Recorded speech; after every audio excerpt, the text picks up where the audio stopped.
Well, it was very long, and to hear the governor talk about this, it sounds like that the source of all prosperity and all good things comes from Democrat majorities in the government, and of course we know that's not true. The hardworking people of this state do a lot, and what we really need to do is adopt the policies in taxation and regulation that allow people to thrive, allow businesses to grow. In fact, this administration, this governor has been very, very bad on business and on creating job opportunities for the people of this state.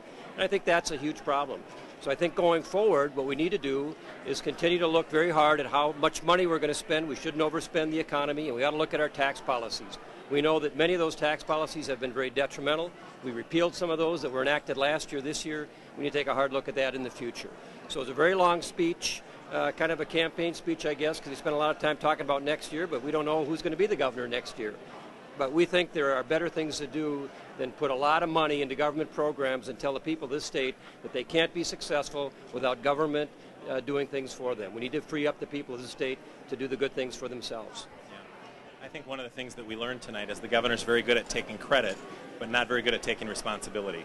There's a lot of policies that have been passed. One of the largest spending increases in, actually the largest spending increase in state history, one of the largest tax increases in state history, putting in place tax policies that everybody knows are going to drive jobs out of the state of Minnesota, and frankly at a time when middle-class Minnesotans, as he even admitted, are struggling in Minnesota.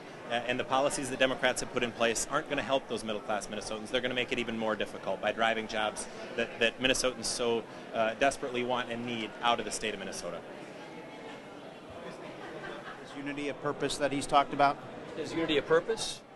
Well, I think he talked about some things that I believe all Minnesotans share in. We all want a great state. We all want great opportunities. I think the real question is, do we get that by overtaxing the economy and by imposing a lot of regulations and intrusion to people's lives? I don't think that is the right thing. I think most people want to be free to do the things that are best for their families, and I think that the policies we've seen enacted seem to run counter to that.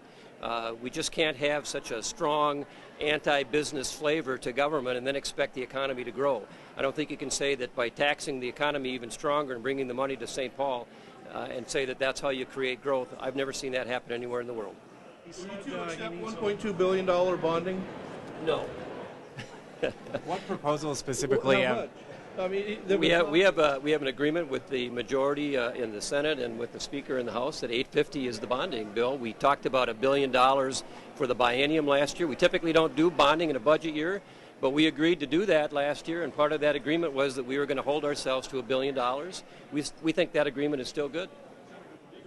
The governor talked a lot about some new education initiatives tonight. Third and fourth grade preschool by 2018 and a reform of how we test students in schools. Your reaction to that? I think that we need to have sufficient testing to know that the investment that we're making in education is working. There's been some retreat, frankly, on that, as we've seen in the legislature. But those things are prospective, and I think what we have to get to the point of recognizing that good intentions and more money aren't enough. That's not what solves the problem that we have in education. We've got to do things to free up the creativity of local school districts and parents, and you don't do that by increasing the burdens on regulations here in St. Paul. I think the actions don't match the words on that particular issue. I know within the last year and a half here, Democrats have repealed the graduation standards tests, and now tonight the governor takes credit for a higher graduation rate. But nobody has gotten a better education because they did that. And I think the important thing here is we've got the best teachers in the country. We need to push our students harder and expect more of them, and we know they can accomplish it. The governor said an $850 bonding bill won't accommodate the Lewis and Clark project. What do you think of that? That's just not true. I think there's plenty of room in an $850 bonding limit to do all the things that we really need to get done. I think trying to find ways to provide good drinking water to the people of southwest Minnesota, that's a much better project than trying to take water and turn it into snow up in northern Minnesota. So we can do that in an $850 limit. Yeah, I think on that same line, Democrats' proposal includes a building in St. Paul for a museum that literally spends more money on that one building than they're spending on all roads and bridges all across the state of Minnesota. So unfortunately, the Democrats' priorities are misplaced, and we can agree that water project is very important. In fact, it's in, I think, completely Republican districts, so we very strongly support that. We know the Democrats strongly support it, but unfortunately, they're not willing to prioritize. They want to spend $50 million on a museum instead of putting this money into the water project that we know this part of Minnesota desperately wants and needs. And the one project that's really a high priority that the governor didn't talk about was the new $90 million office building for the Senate across the street. That was not mentioned. I think if we can say we're going to spend that, we can certainly fit things like this water project into an 850 bonding limit. That's plenty of money. We can do it. Can you give us some insight into what proposals Democrats are putting out there to try and get you above $1 billion? I have not seen the proposal from the Senate. I do not know what is in their bonding bill and its specificity. Don't know. And they have not made specific offers to us on specifics of what they might be willing to trade for. And we know that this is how Democrats operate. We want to come to the table and work with them to form a bill that really can get broad bipartisan support. We want to work together with them. We don't want to negotiate like they did with minimum wage in the Senate office building. Unfortunately, I think that's what Minnesotans really don't like about the way St. Paul operates. But unfortunately, that's how Democrats have chose to operate this session. And I think the Senate office building is the brightest example of what's wrong with St. Paul and what's wrong with single-party control with Democrats running everything in Minnesota. Thanks. Oops. All right, well, as we saw tonight, the state of our state's people is strong and optimistic. The state of our state's leadership is wrong-headed, overreaching, and sadly failing our citizens. What the governor missed about tonight's speech was it's not about another job, it's about new careers.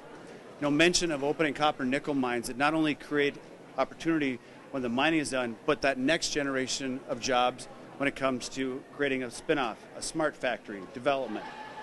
No mention of the 144,000 Minnesotans that were thrown off of Insure, who had better insurance before the ACA canceled their policy, yet another government program. And sadly, the governor didn't mention anything about, when talking about roads in the Lewis and Clark Water Project, the $90 million wasted on a state office building. You want to fund roads, you want to fix potholes, don't spend it on a building for state senators. Lastly, probably the biggest thing missing from the speech was a tip of the cap to our Minnesota Wild, who are going to be facing off in Game 7 tonight, who I predict are going to win and go on to the next round. Appreciate your time. Questions? Next up. Thanks, guys.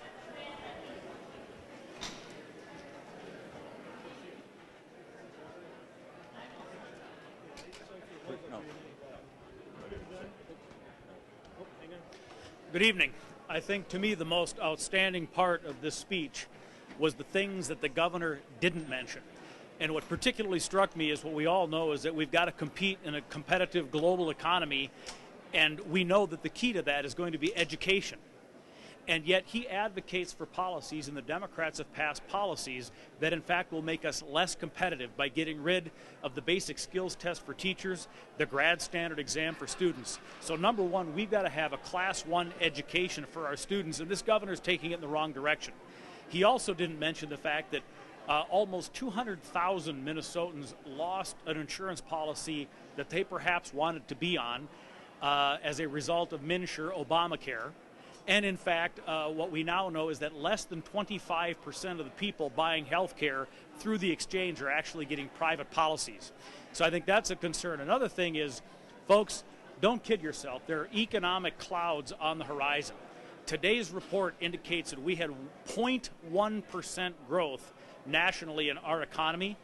And this governor, just like he is Governor Obamacare when it comes to health care, is also a governor that has adopted fully the Barack Obama big government spending economic policies. And as you saw, we were nearly $100 million under projections for our tax revenues in February and March.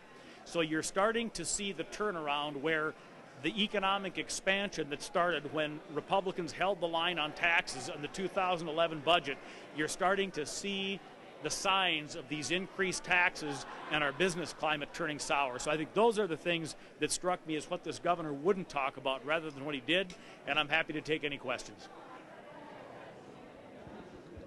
All right, thank you.